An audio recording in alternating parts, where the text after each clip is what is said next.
जय जगन्नाथ सांग मैंने आशा करें आपण मैंने भलर थे। आज आप कथा आईएनएस तमाल विषय। आईएनएस तमाल कौन? आईएनएस तमाल हूँ लेटेस्ट वारशिप जोटा कि माने युद्ध जहाज जोटा कि आमको रशिया ठारू मिली इंडिया को। यहाँ मेड इन रशिया किंतु खुशीर कथा जे यहीटा लास्ट युद्ध जहाज जोटा कि इंडिया गोटे फरेन कंट्री ठारू बनई।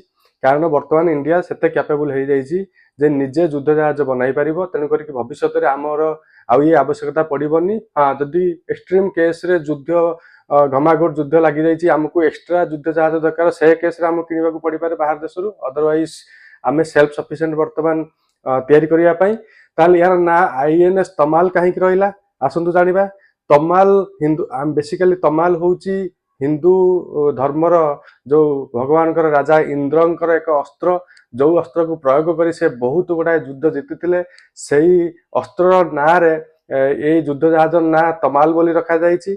आई युद्ध मध्य कैपेबल कंपाइल करने ब्रह्मशस्त्र सहित। तेणुक यहीटा गोटे ए जहाज आसाइबा परे चाइना आउ पाकिस्तान मनरे कोकुआ भय सृष्टि हो यार डिप्लॉयमेंट पर। तेणुक यहाँ गोटे खुशी कथा भारत पर। आशा करे ये इनफॉरमेशन टी आपण उपादेय होइथिबो। धन्यवाद।